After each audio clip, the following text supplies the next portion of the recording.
आप सब व्यूअर्स को rock with D R YouTube channel के फाउंडर दिनेश रहेजा यानी कि मेरा नमस्कार। Rock with D R YouTube channel के इस नई श्रृंखला ज़ीरो टू हीरो में मैं फिल्म स्टार्स के गुमनामी से फेम तक का सफ़र आपसे शेयर करूंगा विथ इंटरेस्टिंग एनेक्डोट्स।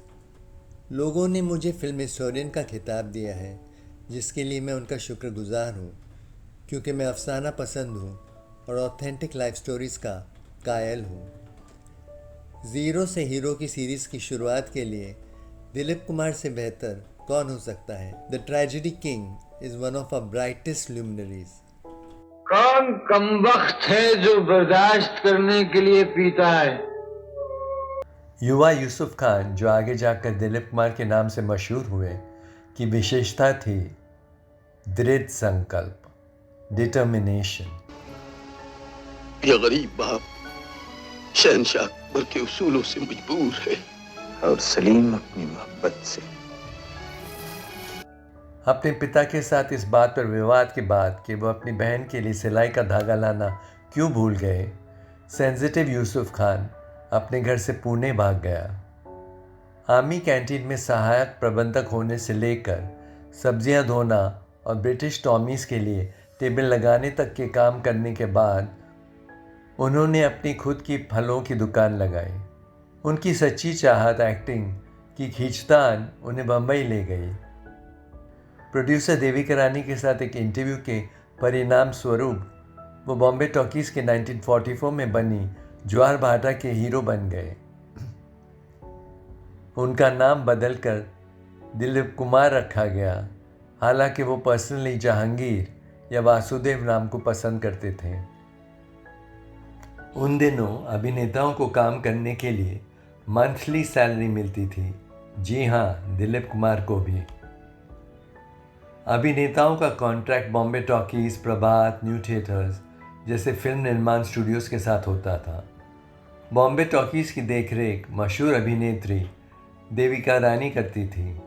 एक इंटरव्यू के दौरान दिलीप कुमार ने मुझे बताया था कि स्टूडियो सिस्टम में उन्हें बहुत सीखने का मौका मिला। बॉम्बे के मलाड स्थित बॉम्बे टॉकीज़ में एक बड़ी लाइब्रेरी भी थी। As a boss Devika Rani सख्त थी।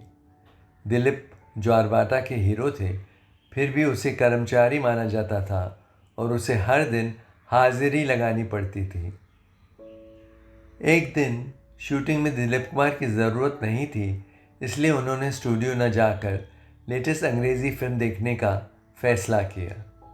लेकिन थिएटर में वह चौंक गए, क्योंकि उनके पीछे बैठी थी उनकी बॉस देविका रानी। हालांकि देविका ने थिएटर में दिलीप को मुस्कुराहट का जवाब मुस्कुराहट से दिया। महीने के अंत में दिलीप को पता चला कि एब्सेंट रहने के कारण उनका एक दिन का वेतन काट लिया गया था। दुर्भाग्य से ज्वार भाटा दिलीप कुमार को स्टार बनाने में सफल नहीं हो सकी और ये काम बॉम्बे टॉकीज़ के साथ उनकी अगली और अंतिम दो फिल्में 1945 में प्रतिमा और 1946 में मिलन भी न कर पाई और 1947 में जुगनू की रिलीज़ भारत के पार्टीशन के कारण डिसरप्ट हो गई। आखिरकार अपने डेब्यू के 4 साल बाद 1948 में रिलीज़ हुई फिल्म शहीद की सफलता से दिलीप कुमार स्टार बन गए। वतन की राह में वतन के नौजवान शहीद हो। दिलीप ने एक विद्रोही युवा जो शहीद हो जाता है का रोल निभाया और अपनी असाधारण प्रतिभा का खुलासा किया। कामनी कौशल के साथ उनकी जोड़ी भी लोकप्रिय हुई। बदनाम ना हो जाए मोहब्बत का फसाना। दिलीप एक समय में केवल 1 या 2 फिल्में करने के लिए प्रसिद्ध थे, लेकिन उन्होंने मुझे बताया कि 1948 में उनकी कई फिल्में रिलीज़ हुई क्योंकि आज़ादी के बाद फिल्में रुक सी गई थी। 1948 में ही नरगिस के साथ आई एक और ट्रेजेडी मेला में भी लोगों को दिलीप कुमार बहुत पसंद आए। गीत मिलन के तू अपनी लगन के सजन घर और उनका एक नया सफ़र शुरू हुआ, from tragedy king to legend. बहुत जल्द मैं जद्दन बाई की बेटी नरगिस के जद्दोजहद की कहानी सुनाने के लिए फिर से आऊँगा।